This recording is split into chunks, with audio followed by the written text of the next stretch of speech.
Hello everyone, welcome back to your own channel wealth saga. जो 1 जनवरी 2023 2023 का पहला video और पहला लर्निंग वीडियो इस साल का दोस्तों, जो कि बहुत पावरफुल होने वाला है। एक एक वर्ड, एक एक स्ट्रैटेजी इस इंपॉर्टेंट वीडियो की आपके लिए बहुत इंपॉर्टेंट होने वाली है, चाहे आप ट्रेडर हो या फिर इन्वेस्टर हो। इसलिए दोस्तों वीडियो को लाइक करना बिल्कुल ना भूलें, ताकि इस प्रकार की इन्फॉर्मेटिव वीडियोज़ मैं हर हफ्ते आपके लिए बनाऊँ। वैसे दोस्तों मैंने रेजोल्यूशन लिया है कि every weekend, it can be Saturday और संडे, मैं आपके लिए एक एजुकेशनल वीडियो डेफिनेटली लाऊंगा। तो ये तो मेरा पहला रेजोल्यूशन है which I am definitely going to fulfil. और दूसरी चीज़ दोस्तों, एक और रेजोल्यूशन है जो कि मैं चाहता हूँ कि इस साल में लूँ। मुझे हेल्प करिएगा कमेंट सेक्शन में कि कौन सा रेजोल्यूशन लिया जाए, ताकि मैं आपके लिए एक बेहतर कम्युनिटी, एक बेहतर लर्निंग एनवायरनमेंट क्रिएट कर सकूँ। सो लेट्स गो दोस्तों। सबसे पहले तो हम लोग इस इंपॉर्टेंट वीडियो में कुछ मिथ्स के बारे में जानेंगे, और ये वीडियो दोस्तों बहुत ही पावरफुल होने वाला है अगर आप ट्रेडर हैं या फिर इन्वेस्टर हैं, इन बोथ केसेस। दोस्तों सबसे पहली मिथ, पहले तो हम लोग मिथ्स के बारे में बात कर लेते हैं। कुछ मिथ्स हैं जो कि मैं चाहता हूं कि आप लोग के दिमाग से पहले तो बस्ट हो जाएं। नंबर 1 मिथ जो कि आपके दिमाग में बहुत चलती रहती है, वो है कि कभी भी 52 वीक हाई के स्टॉक पे बाय मत करो, विच इज़ एब्सोल्युटली क्रैप। और दोस्तों कभी भी अगर आप ऐसा कर रहे हैं कि 52 वीक हाई के स्टॉक को बाय नहीं कर रहे हैं, you are missing out a potential multi bagger. दोस्तों सिंपल सी चीज़ है, कोई भी स्टॉक अगर 52 वीक ब्रेक करेगा तो ऊपर जाएगा, बल्कि आई वुड से दी उल्टा बोलूँगा मैं, अगर किसी स्टॉक को मल्टी बैगर बनना है तो कभी ना कभी वो अपने 52 वीक हाई को तो ब्रेक करेगा ही करेगा।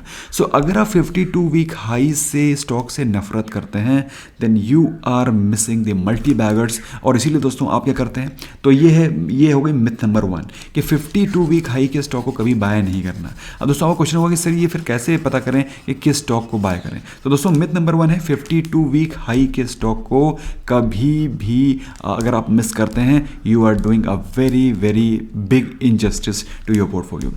मिथ नंबर 2 कि स्टॉक्स को बॉटम पे बाय करो। दोस्तों बहुत बड़ी गलती है 52 वीक हाई के स्टॉक को ना बाय करना और बॉटम के स्टॉक को पिक करना। इससे क्या होता है दोस्तों, वो स्टॉक नए बॉटम लगाता रह जाता है, या फिर अगर नए बॉटम नहीं भी लगा रहा है तो वहीं पर पड़े पड़े 6-6 महीने 8-8 महीने निकाल देता है, जिससे आपकी कैपिटल भी फंसी रहती है और आपके अंदर का जो इन्वेस्टर है वो अपने आप को खुद डेली कोसता है कि यार ये कैसा शेयर ले लिया, ये कैसे शेयर पिक करता हूँ मैं। सो कभी भी 52 वीक जो लो के स्टॉक हो गए या जो स्टॉक बॉटम फिशिंग है, दोस्तों कैसे पिक करना है वो भी बताऊंगा। सो पहले तो मिथ्स के बारे में बात कर लेते हैं। तो जो बॉटम पिकिंग करते हैं दोस्तों, वो बॉटम पिकिंग की स्ट्रैटेजी आपको चेंज करनी पड़ेगी।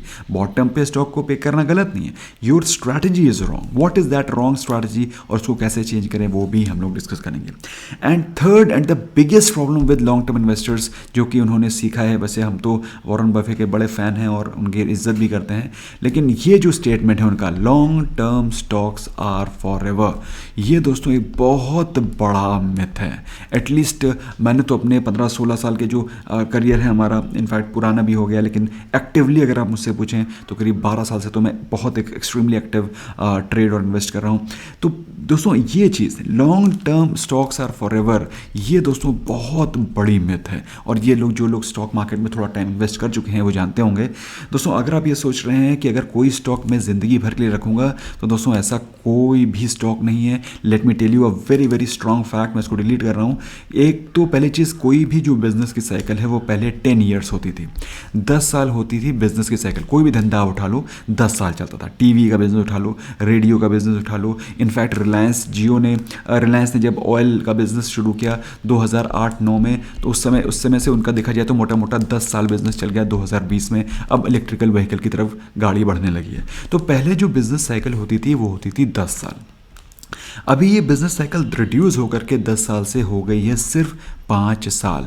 5 साल में चीज़ें चेंज हो जाती हैं। मोटरोला, नोकिया, ये सब चले गए, सैमसंग चले गए, आईफोन का भी अब धीरे धीरे मेरे हिसाब से जो मैक्स है, जो पीक है, वो हो चुका है। अब दोस्तों क्या है कि हर एक बिजनेस का एक पीक होता है, और उस पीक के बाद आपको क्या होता है, उस स्टॉक के बारे में, उस बिजनेस के बारे में पता चलना शुरू होता है, जब उस स्टॉक के बिजनेस ऑलमोस्ट पीक पे होते हैं। तो दोस्तों मेरा कहने का मतलब क्या है, इसको हम लोग फिर से किसी और वीडियो में डिस्कस करेंगे। मेरा कहने का मतलब ये है कि किसी भी स्टॉक को अगर आप सोच रहे हैं this business is for ever, तो ऐसा बिल्कुल भी नहीं होने वाला है।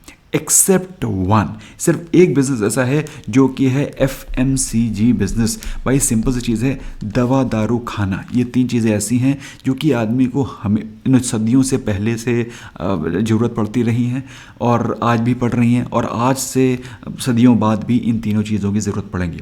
अब FMCG में क्या हो सकते हैं? FMCG में जो कंज्यूमर्स, जो हम और आप कंज्यूम करते हैं, वो दवाएं हो सकती हैं, वो फूड हो सकता है, वो सोप हो सकता है, वो शैम्पू हो सकता है, उसकी चीज़ें, उसके अलग अलग तरीके चेंज हो सकते हैं। लेकिन FMCG जो कंज्यूमर हम लोग जो कंज्यूमर एज ए कंज्यूमर हम लोग यूज़ कर रहे हैं, वो चीज़ें लाइफ टाइम के लिए रहेंगी।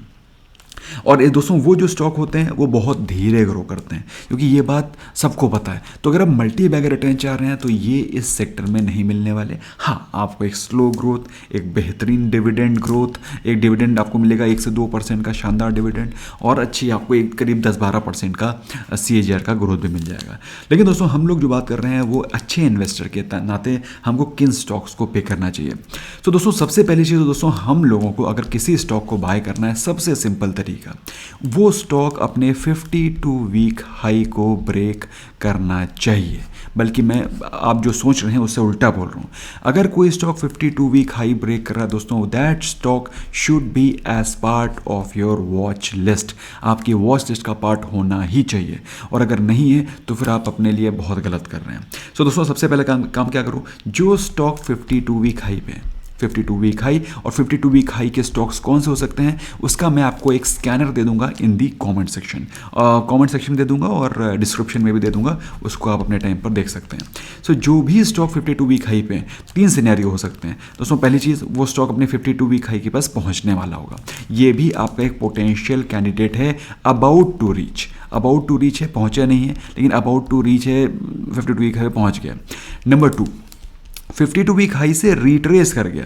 भाई एक तो है पहुंचने वाला है, एक पहुंच करके वहां पहुंचा और उसके बाद नीचे गिर गया। बात समझ में आ रही है? ये भी एक पोटेंशियल कैंडिडेट है दोस्तों। सिंपल चीज़ है, कोई स्टॉक बिल्कुल नीचे से गिरता 52 वीक हाई के आसपास आ रहा है और यहाँ से रिट्रेस कर रहा है, तो उसका मतलब क्या है, स्टॉक के फंडामेंटल में दम है, तभी वो यहाँ तक पहुँचा है। वो ज़्यादा गिरेगा नहीं और यहीं से वापसी लेगा, तब आप उसको पकड़ नहीं पाएंगे। तो अगर वो स्टॉक रिट्रेस कर रहा है, वो भी आपकी वॉच लिस्ट पे होना चाहिए। और नंबर 3, ऑफ कोर्स, अगर वो स्टॉक 52 वीक हाई को ब्रेकआउट कर गया है, वो स्टॉक तो डेफिनेटली आपकी वॉच लिस्ट पे होना चाहिए। अब वॉच लिस्ट पे रखने के बाद करना क्या है, उसको स्टडी करना है। उसको स्टडी कैसे करना है उसको समझ लेते हैं, फिर आगे हम लोग जो दूसरे मिथ्स हैं कि कभी स्टॉक को बॉटम पे बाय नहीं करना है, और अगर बॉटम पे बाय करना है तो क्या पैरामीटर ध्यान रखना है, उस पे आएंगे। तो पहले तो हम लोग देख लेते हैं जो स्टॉक हमारे 52 वीक हाई पे चल रहे हैं वो कौन से स्टॉक हैं। तो मैंने अगर इसको लगाया और अगर हम देखें तो कौन से स्टॉक हैं जो कि 52 वीक हाई पे हैं, तो दोस्तों में एक स्टॉक है जिसको कि मैंने आज के निफ्टी वीकली व्यू में भी कवर किया है। स्टॉक का नाम है सोलार इंडस्ट्री। और जो बाकी स्टॉक्स हैं, जिंदल स्टील, ये सब दोस्तों मैंने 2-2 महीने पहले कवर किए थे, क्योंकि इन्होंने काफ़ी दिनों पहले अपने 52 वीक हाई को ब्रेक कर दिया था। और अपार इंडस्ट्री दोस्तों आज से नहीं, जब ये स्टॉक 1000 पे चल रहा था तो मैंने निफ्टी वीकली व्यू में कवर किया था। जिन लोगों को ये बात याद है दोस्तों, मुझे कमेंट सेक्शन में बताओ। और दोस्तों ज़्यादा समय नहीं हुआ है, 5 महीने पहले दोस्तों ये अपार इंडस्ट्री को मैंने कवर किया था निफ्टी वीकली व्यू में। ये स्टॉक बुरी तरह से फटेगा जब ये स्टॉक 1000 रुपये पे चल रहा था। आज स्टॉक 1800 रुपये पे चल रहा है। दोस्तों मैं आपको एग्जाम्पल दे रहा हूँ, महिंद्रा से 344 पे चल रहा है, हम लोगों ने स्टॉक को बाय किया था 250 पे। जो मेरे मेंबर्स हैं दे नो दिस। इसके अलावा दोस्तों कई सारे स्टॉक इंक्लूड्स उषा मार्टिन। ये दोस्तों हो सकता है एक दिन 1.5% गिर गया है, लेकिन ये स्टॉक अच्छा खासा ऑलरेडी रनअप कर चुका है। अब इसमें फैक्ट दोस्तों मैंने अपने टेलीग्राम चैनल पर बताया था कि स्टॉक में सॉलिड पोटेंशियल है, डेली 5% का परसेंटेज लगा रहा है। तो दोस्तों इन सबको हटाते हैं, मैं बात करता हूँ उस स्टॉक की जिसने आज के दिन ही 52 वीक हाई ब्रेक किया है। स्टॉक का नाम है सोलार इंडस्ट्री। मैं आपको दिखाता हूँ इसके चार्ट को, फिर हम लोग आगे चलेंगे और आगे के जो चीज़ें हैं उनको डिस्कस करेंगे। तो सोलार इंडस्ट्री का मैं आपको चार्ट दिखा देता हूँ फटाफट क्विकली।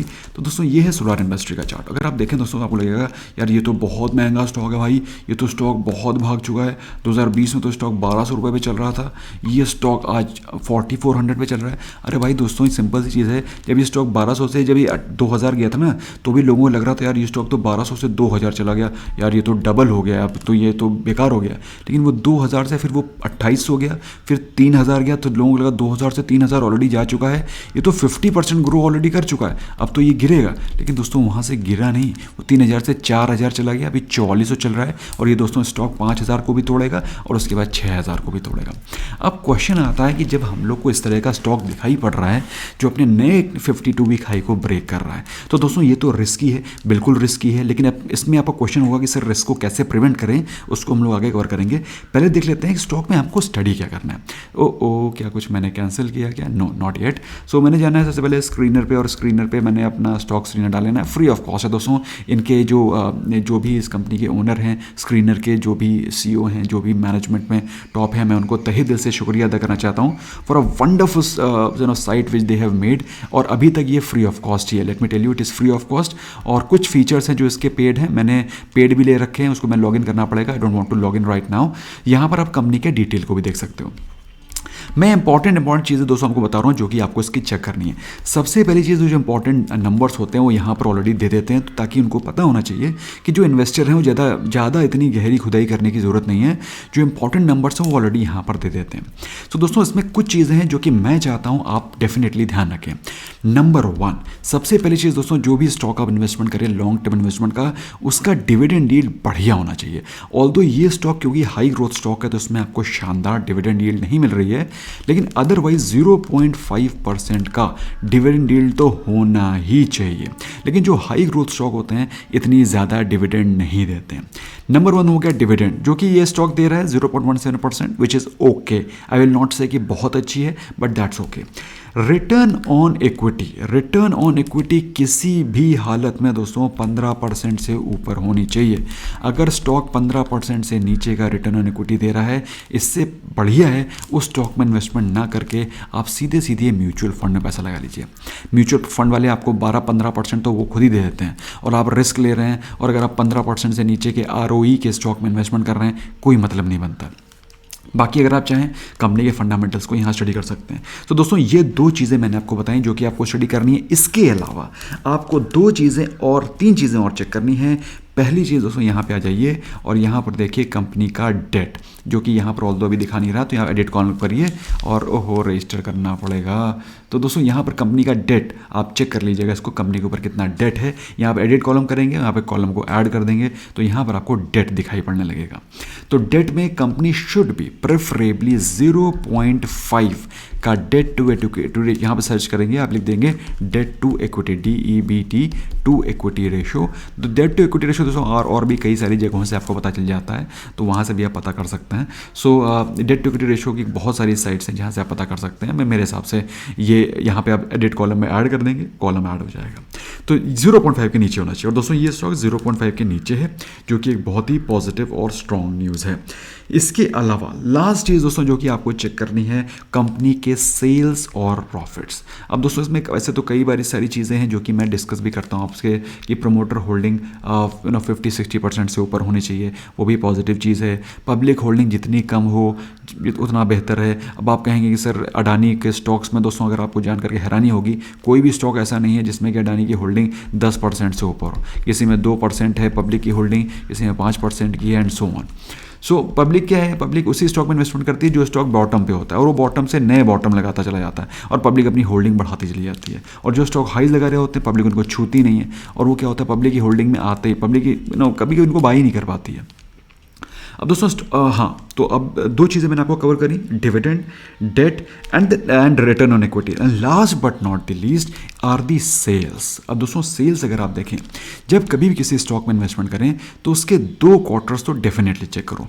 पिछले साल का यही quarter, that is September quarter में अगर आप इन्वेस्टमेंट कर रहे हो तो पिछले साल का सितंबर क्वार्टर पक्का चेक करो। हमेशा चेक करो कि पिछले साल के कंपैरिजन में उसके कैसा परफॉर्मेंस था। फॉर एग्जांपल अगर मैं बात करूं टाइटन की, अब दोस्तों आपको मालूम होना चाहिए टाइटन कैसा बिजनेस है। टाइटन सिंपल चीज़ है, गोल्ड ज्वेलरी। तनिष्क से ऑलमोस्ट उसका 80% का सेल्स आता है। तनिष्क ब्रांड जानते हैं ना, गोल्ड ज्वेलरी। अब दोस्तों सिंपल चीज़ है, इंडिया में दिसंबर, अक्टूबर, नवंबर, दिसंबर में शादियों का सीज़न होता है। मैं आपको दिखाऊंगा, I want to open Tanishq Titan, ताकि आपको ये जो चीज़ मैं आपको बताने की कोशिश कर रहा हूँ वो चीज़ आपको समझ में आ सके। अब दोस्तों इसमें अगर आप सेल्स देखेंगे टाइटन की, तो आपको दिखाई पड़ेगा कि जनवरी दिसंबर का जो क्वार्टर है उसमें सेल्स इसकी स्टार्किंगली हाई हैं एज़ कम्पेयर टू सितंबर and as compare to March. क्यों? क्योंकि दिवाली भी है, शादी भी है, तो सेल्स बढ़ी होंगी, लोग ज्वेलरी बाय करना पसंद करते हैं। तो आपको सिर्फ दिसंबर का अपना जो उसका पिछला वही क्वार्टर था वो कंपेयर करना है। अगर आप उसको कंपेयर करेंगे विद सितंबर या फिर मार्च तो मज़ा नहीं आएगा। तो अगर आप सितंबर की सेल्स को कंपेयर कर रहे हैं तो पिछले साल के सितंबर से इसको कंपेयर करें। बात समझ में आ रही है मैं क्या बोल रहा हूँ? जून को कंपेयर कर रहे हैं तो पिछले साल के जून से इसको कंपेयर करें और देखें क्या बेहतरी, क्या जंप दिखाई पड़ रहा है। अगर पिछले क्वार्टर से अगर आप कंपेयर करेंगे तो आपको बेहतर रिजल्ट्स नहीं निकलेंगे। पिछले क्वार्टर में दोस्तों कुछ भी हो सकता है, there can be slow down, there can be recession, there can be bad news, one bad quarter, कुछ कंपनी ने नया केपेक्स प्लान किया होगा, कुछ नया अपनी एसेट्स को सेल किया होगा जिसकी वजह से कुछ यहाँ पर आपको कुछ प्रॉफिट्स बढ़े हुए दिखाई पड़ेंगे। तो दोस्तों आपको क्या करना है, पिछले क्वार्टर से कंपेयर ना करके उसको पिछले साल के परफॉर्मेंस से कंपेयर करना है। और अगर आपको पिछले साल के कंपैरिजन से परफॉर्मेंस बेहतर दिखाई पड़ रही है वो स्टॉक इन्वेस्टमेंट वर्दी है। सो पिछले साल अगर बात करें सितंबर में टाइटन ने 26% की ये प्रॉफिट ये हैं दोस्तों, आई जस्ट चेंज इट। सो दोस्तों ये हैं प्रॉफिट्स। तो पिछले साल जहां सितंबर में कंपनी ने 641 करोड़ के प्रॉफिट दर्ज किए थे वहां पर अभी दर्ज किए हैं 835 करोड़ के, जो कि देखा जाए मोटा मोटा तो ऑलमोस्ट 30% का जंप है कंपनी के प्रॉफिट्स में। सेल्स के बारे में बात करें तो जहां पिछले साल सितंबर में 7493 करोड़ की सेल्स थी वहीं पर सेल्स में 9163 करोड़ की सेल्स आई है, जो कि मोटा मोटा अगर आप देखें तो 15 ऑलमोस्ट 30% का जंप यहाँ पर भी है। मैं बिना कैलकुलेटर के दोस्तों, विदाउट कैलकुलेटर हम लोग पूरा का पूरा कैलकुलेशन करते हैं भाई, हम लोग मैनेजमेंट वाले आदमी हैं, कैड बैट में हमको बिना कैलकुलेटर के सिखाया गया है कैसे कैलकुलेशन करें। तो इतना थोड़ा मोड़ा 1-8% अगर आपको एग्जैक्ट एक्यूरेसी चाहिए तो कैलकुलेटर लेकर के बैठो। तो वो काम मैंने अपने सीईओ को दे रखा है जिसकी तनख्वाह मैं उसको पे करता हूँ। एनीवे सो दोस्तों ये सारी चीज़ें आपको समझ में आ रही हैं, what I am telling you. So ये 4 चीज़ें आपको ध्यान रखनी है, मैं फिर से यहाँ पर रीट्रेट कर दे रहा हूँ। नंबर 1 इज़ डिविडेंड, जो कि आपको देखना है क्योंकि लॉन्ग टर्म में अल्टीमेटली आपके पास शेयर को होल्ड करने का एक ही रिवॉर्ड है हर साल, वो है dividend. Number 2 is return on equity which should be more than 15%. Number 3 is the debt to equity ratio. So debt to equity ratio should be less than 0.5 preferably. And last but not the least is sales. दोस्तों ऐसे तो इतनी सारी चीज़ें check करते करते परेशान हो जाओगे। सेल्स एंड प्रॉफिट्स की growth year on year, last year के कंपैरिजन में एक साल दोस्तों, 3 महीने में कंपनी में कुछ बड़ा नहीं उखड़ सकता, लेकिन 1 साल का समय बहुत होता है कंपनी में बेहतर परफॉर्मेंस को पुटअप करने का। अगर वो 1 साल में भी अगर बेहतर परफॉर्मेंस पुटअप नहीं कर पा रही है, वो स्टॉक आपके पोर्टफोलियो में रहने का कोई कारण नहीं है कि वो आपके पोर्टफोलियो में जगह बना करके क्यों रखे। दोस्तों आई होप आपको मेरी चीज़ें समझ में आ रही हैं। ओके सो अब आपको ये पता चल गया है कि कौन से स्टॉक को पिक करना है और कौन से स्टॉक नहीं, पहला तरीका पता चल गया आपको स्टॉक को पिक करने का जब वो स्टॉक 52 वीक हाई पे चल रहा है। ठीक है, तो 52 वीक हाई वाले स्टॉक को कैसे पिक करना है वो मैंने आपको बता दिया, स्क्रीनर डिस्क्रिप्शन में है, उससे आप 52 वीक हाई के स्टॉक को निकाल सकते हैं और उसको स्टडी कर सकते हैं। जो भी स्टॉक वर्दी है उसमें इन्वेस्टमेंट करें। Now coming on to number 2 which is जो ऑलमोस्ट रीट्रेस कर रहे हैं या फिर आपको लग रहा है कि एक बॉटम में बाइंग की अपॉर्चुनिटी है। तो दोस्तों सिंपल चीज़ है, जब कभी भी कोई इन्वेस्टर किसी स्टॉक को बॉटम पे बाय करता है तो बॉटम का कोई लिमिट नहीं है, इट कैन कीप मेकिंग अपने न्यू बॉटम्स। आपको मुझे समझ आ रहा है, ये नए बॉटम लगाता चला जाएगा। तो ऐसे कब तक एक्यूमुलेट करते रहेंगे या फिर कब तक ऐड करते रहेंगे। तो दोस्तों बॉटम पे ऐड करने की एक स्ट्रैटेजी होती है जो कि मैं आप लोग को पहले भी बता चुका हूँ। I have told you how to buy the stocks at bottom. तो दोस्तों जब कोई स्टॉक बॉटम लगा रहा है तो जो इसका पिछला हाई है, दिस लास्ट हाई, अगर वो स्टॉक अपने हाईज को लो पे लो बनाया जा रहा है तो दोस्तों वो स्टॉक और गिरेगा, सिंपल सी चीज़ है। लेकिन अगर स्टॉक में बॉटम के बाद जो नेक्स्ट हाई लगा है लाइक दिस, वो पिछले वाले हाई से ऊपर है, तो ये वो स्टॉक है जिसमें कि आप स्टडी कर सकते हैं। परंतु ये पहला साइन है। दूसरा साइन है स्टॉक का जो ये लो बना है वो भी पिछले वाले लो से ऊपर होना चाहिए। बात समझ में आई। कभी कभी क्या होता है, मैं आपको एग्जांपल दे देता हूँ। कभी कभी क्या होता है, stock falls like this, it goes like this, it goes like this, उसके नया हाई तो बनाता है, तो उसका फिर से वो नीचे चला जाता है। मेरी बात समझ आ रही है आपको मैं क्या बोल रहा हूँ? तो स्टॉक को it should make its, if it is making lose, तो जो नेक्स्ट हाई बने वो भी इसके हाई से बने, मतलब इसके पुराने वाले हाई से ऊपर हो, और जो लो हो वो भी पिछले वाले लो से ऊपर होना चाहिए। That is exactly the time when you can enter the stock. मैं आपको एग्जाम्पल देता हूँ, I will tell you how to go about it. और इसका एक बहुत ही सिंपल तरीका दोस्तों मैंने आपको बताया है कि पहली चीज़ दोस्तों, जब कभी भी किसी स्टॉक में इन्वेस्टमेंट करो, तो जब आप बॉटम फिशिंग कर रहे हो, when you are bottom fishing, तो स्टॉक को 200 day exponential moving average 200 DEMA के पास बाय करने की कोशिश करो, क्योंकि अगर अच्छा क्वालिटी ऑफ स्टॉक है तो 200 DEMA के पास जा करके बाउंस बैक लेगा, है ना। सो मैंने यहाँ पर कुछ स्टॉक निकाल के रखे हुए हैं, इसका भी मैं आपको स्क्रीनर दे दूंगा, जो स्टॉक अपने 200 DEMA के आसपास ट्रेड कर रहे हैं। अच्छा, मैं यहाँ पे काम करता हूँ, मैं इसको फटाफट क्या करता हूँ, I will just one second, इसको एक कॉपी कर देता हूँ मैं, I just quickly copy it, just one second ना, इसको मैं इंडिकेटर्स पे जाता हूँ, exponential moving average moving average moving average moving average MOVIN moving average डालेंगे तो मूविंग एवरेज एक्सपोनेंशियल आ जाएगा। तो आपने लगा दिया, ये 9 है, तो यहाँ गेयर आइकन पे आप जाएंगे, इसको कर दीजिए 200, तो 200 जैसे आपने किया, स्टाइल में थोड़ा सा इसका वेट बढ़ा दो और इसका कलर कर दो ब्लैक कलर कर दिया। तो ये जो ब्लैक लाइन ड्रॉ हो गई, ये आपकी 200 डे एक्सपोनेंशियल मूविंग एवरेज है। बात समझ में आ गई? ये डे की कैंडल लगी हुई है, बाकी समझ में आ गया ना। और इसको हम लोग इसको सब हाइड कर देते हैं, कोई ज़रूरत नहीं है सब चीज़ों की फ़िलहाल। तो 200 डे EMA की लाइन है ये, बात समझ में आ गई। और ये है 20 डे EMA की लाइन, 20 दिन का एक्सपोनेंशियल मूविंग एवरेज, और ये 20 डे का एक्सपोनेंशियल मूविंग एवरेज। अब ये मूविंग एवरेज क्या होता है दोस्तों, अगर आपको नहीं पता है तो आप वेल्थ सागा में सर्च करेंगे, आपको यहाँ पे मूविंग एवरेज के वीडियोस मिल जाएंगे, which you must do not miss out. Moving average, cross over strategy, ये 2 स्ट्रैटेजीज, इनको आप देख लेना। सो दोस्तों मैं आपको एग्जांपल दिखाता हूँ, I just tell you one example. जैसे कि for example if I talk about Hindustan Unilever, हिंदयूनी, क्योंकि FMCG का बेस्ट स्टॉक है। अब दोस्तों हिंदुस्तान यूनिलीवर आपको बहुत बार अपॉर्चुनिटी, मैं आपको खुद दिखा रहा हूँ, I am just trying to tell you कि स्टॉक को कब बाय करना है। बॉटम पे बाय करना है आपको।